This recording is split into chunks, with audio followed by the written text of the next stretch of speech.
Saya dengar tadi banyak kes di sini.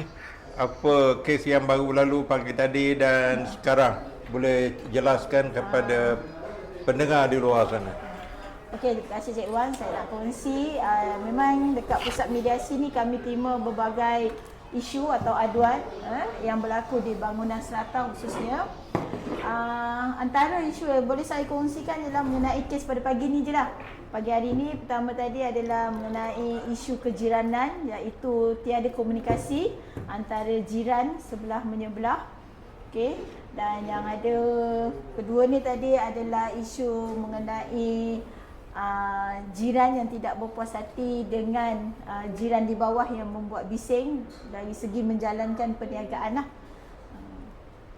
Jadi di mana bangunan tu? Berapa tingkat bangunan tu? Jalan mana? Lokasi? Okey, untuk makluman Cik Wan, saya tak boleh maklumkan di lokasinya di mana, sebab itu adalah prinsip mediasi kami. Kami kena merahsiakan tempat, tetapi di kawasan Kuala Lumpur lah. Bangunan berapa tingkat?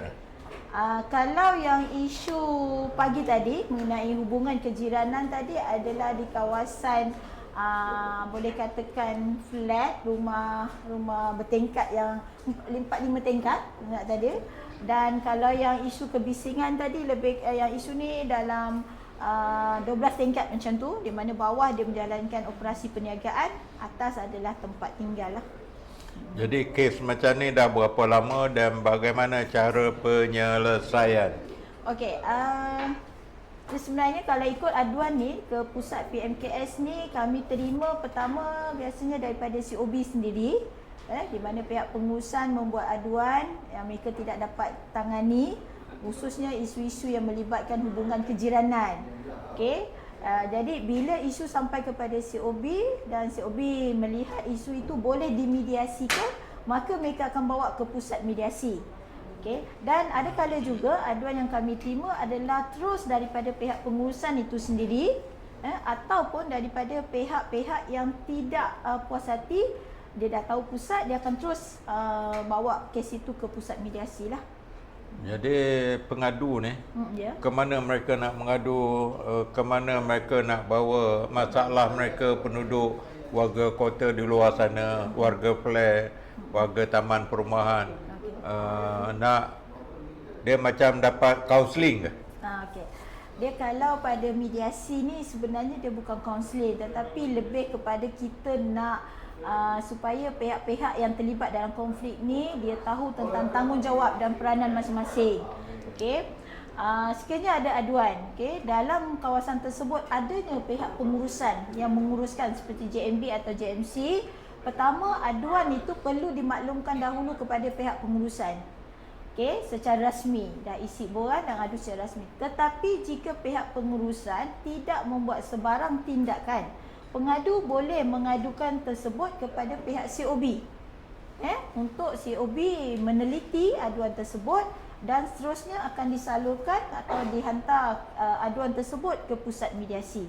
Mana di pusat mediasi kami akan memanggil pihak-pihak pengadu tadi ataupun pihak yang diadu, okey, yang terlibat, dan juga pihak pengurusan. Ini yang kami lakukanlah. Maknanya konflik jiran lah, kejiranan, masalah ekonomi, masalah bisnes, masalah politik, begitu. Dia lebih kepada masalah hubungan, tuan. Kalau di kejiran ni maksudnya dia lebih kepada isu tiada komunikasi, salah faham, dan dia lebih kepada tidak melaksanakan ataupun tidak mematuhi peraturan yang telah disediakan atau ditetapkan lah. Maknanya mereka yang bermasalah jumpa pihak pengurusan. Ya, ataupun pertama disyorkan. Pengurusan itu maksudnya persatuan penduduk, rukun tetangga. Dia JMB ataupun JMC. Oh, JMB ataupun JMC lah. JMC dahulu buat aduan tersebut lah. Kalau suami isteri macam pakcik ni, rumah tangga boleh juga mengadu ke? Okey, itu di luar daripada strata. Macam kami mediator di sini pun boleh, okey, boleh menerima aduan ataupun kes-kes yang tidak melibatkan jenayah. Macam tadi tuan kata adakah kes suami isteri, boleh juga kami cuba buat mediasi di mana kami cuma mediate dua pihak. Sebagai suami isteri tadi, contohnya dia ada salah faham, kan? Jadi kami cuba bantu. Tetapi tidak dibawa ke pusat mediasi inilah. Itu di luar, sebab di pusat mediasi ni hanyalah berkaitan dengan isu-isu yang berkaitan dengan strata, dengan penduduk yang berada di Kuala Lumpur lah. Apa beza mediasi dengan kaunseling? Okey, mediasi ni adalah perbincangan antara kedua pihak yang berkonflik, ya.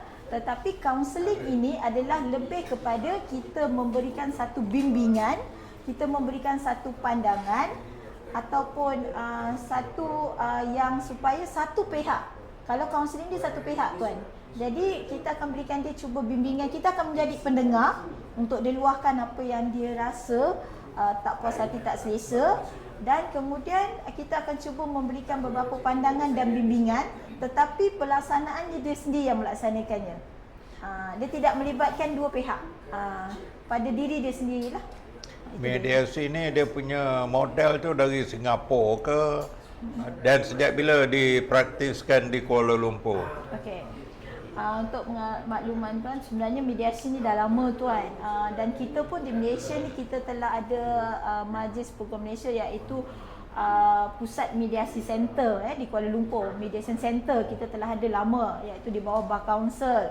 Dan kalau di peringkat mediasi community ni, dia telah diwujudkan di Jabatan Perpaduan, ya, di mana mereka fokus kepada isu-isu kejiranan, hubungan jiran yang tidak baik, komunikasi yang tidak baik, contohnya tutur kata yang kasar, kan, tuduhan ataupun kacau ganggu jiran, itu kita kepada sosial tadi. Itu yang diwujudkan oleh Jabatan Perpaduan lah, demi menjaga keharmonian kejiranan itu sendiri sebenarnya. Jadi kalau